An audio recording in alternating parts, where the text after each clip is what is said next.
Welcome to Ev's Shed. It gets pretty warm under this veranda, so watch me build some curtain blinds. I'll turn this into this. I measured where I'm going to anchor my clips for all my wires. To hang my curtain, I'm going to use specialist wire balustrade system, and these are the fittings that it comes with. So from right to left, I'm using a 3.2mm stainless steel wire rope. Also saddles, these are all stainless steel saddles. Wire rope thimble, 3mm. This basically goes around like that. The nickel plated copper swage. The jaw to jaw bottle screw. You just screw this and it tightens up the rope. I'm using 10 gram 16mm hex head for the metal to screw it into my beams. This is where a bit of mathematics comes into play. So how do I work out how much wire I need to cut for my span distance? So I know my distance is 3.465 millimeters, so 3.465 meters. I know that my swage bottle and fittings are 180 mil, so I need to subtract that from my distance, but also then I need to measure, I need to make sure that this wire to that wire with a 40mm loop is also added on there. So a bit of maths, I subtract my 180mm from my total span and then I add 40mm to it, and then fix the other end swage lock. See, I put it through there, my line is right there, and see how easy it is to cut. Here's a simple and easy way to make a swage fitting. Put the swage over the wire, make a big loop, pass it through, so you've got a nice big rope. Now slowly start making it smaller. What we want to do is have pull the wire into the fitting about a quarter of a way through, leave it about here, and then we keep on pulling this through. Now when we get to about here, it gets a bit harder to pull through, but you can see it's still, the other wire's not moving. So I use a bit of timber, I pull it down and it's still in there, tighten it up. Now I put my thimble in there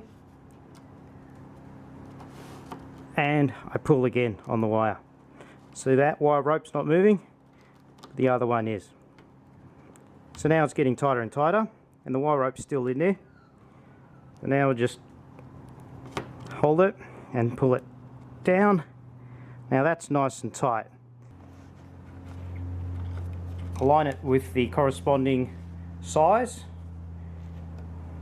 and just tighten it up.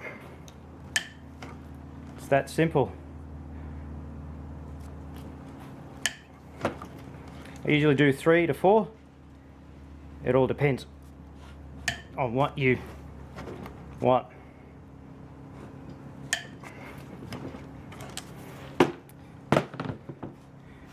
And there you go. I've just connected my clip and my fitting to the beam. I've also connected my other side of the rope to the other beam as well. Now I'm ready to connect it all up. Run through that, and all I need to do is just screw that, and you can see that the wire is getting nice and taut. So it's that simple. Once you've connected your saddle clip to one beam and the other saddle clip to the other beam, all it is just putting it together. And you can see I've got my wire. So the next part is finishing the rest of it, and then I'll hang the curtain.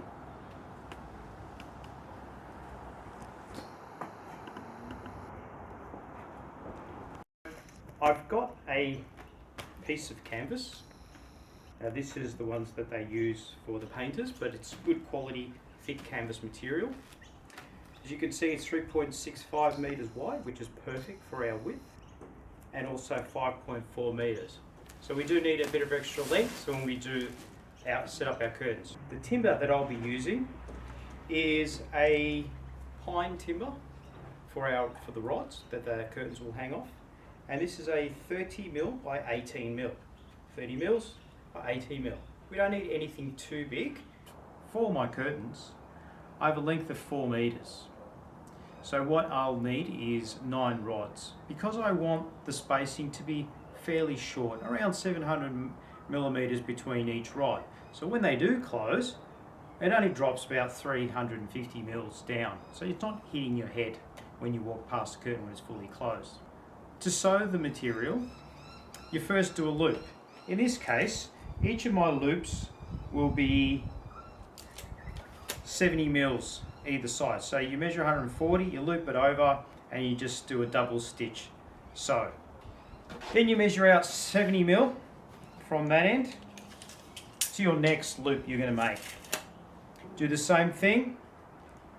You get your 700 mil center, you come down 70 mil, and then you do pin it and do a double stitch. So what I'm going to do is I'll route out half of the depth, put it in together, and then it will make one flush timber, and I'll glue and screw it together.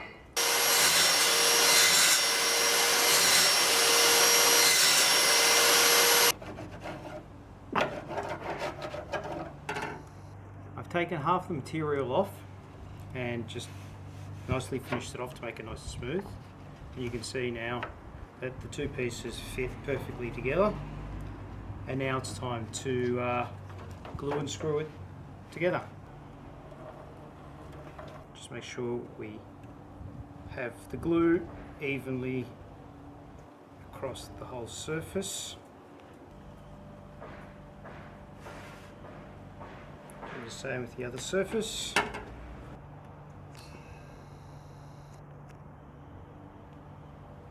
Apply the clamps on there now.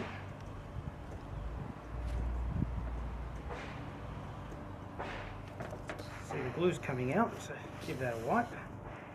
I've got a screw that is just a bit less than the thickness of the timber. Timber's 18 mil, this is 16 mil.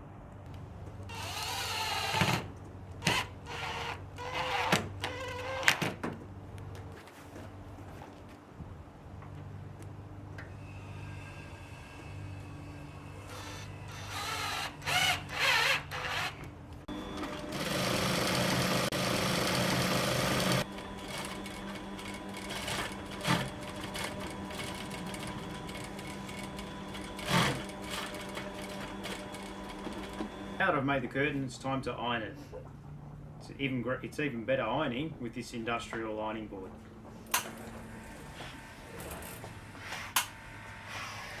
Makes life easier. The curtain's ready to put the rod through. So I've got each pleat here. I'm threading the rod right through, all at the end. As you can see, that's all done, and I'm ready for the next one. To attach the hooks, I want a distance of 520 mil from the end, is my first point where I put the hook on. I drill a pilot hole, just a little bit smaller than my hook, and these are the hooks I'm going to use, very small 25 mil hooks. And all I need to do is just screw them in. I've hung my first hooks up with my curtain rod, and now I'm going to go through, mark these up, put my hooks in, and then hang them up as I go along.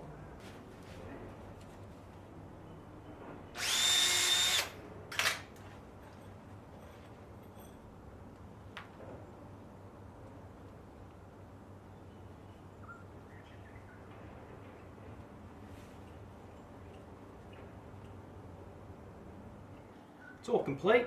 Now let's hang the rest of it up.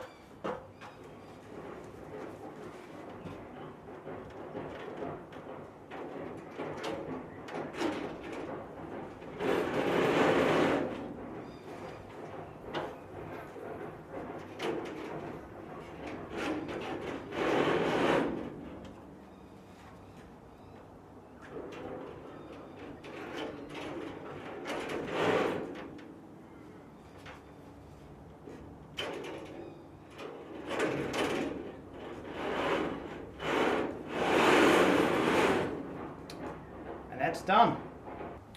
What an amazing transformation. By putting up these curtains, I've now put some shade underneath this veranda. Now, well, let's open it up and let's just see what it looks like.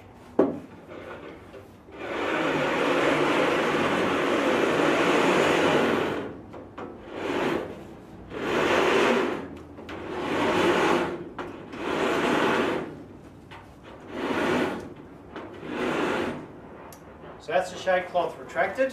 You can see how much light comes through, but during peak summer it gets unbearably hot under here. So let's open it up.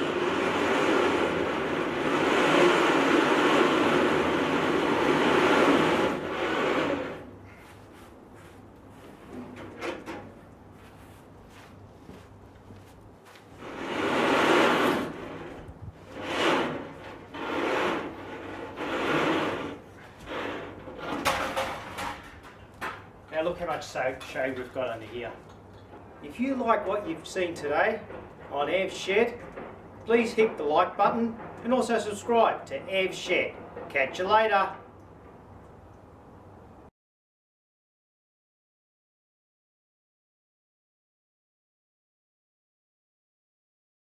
If you've enjoyed what you've seen, hit the like button and please subscribe to Ev's Shed.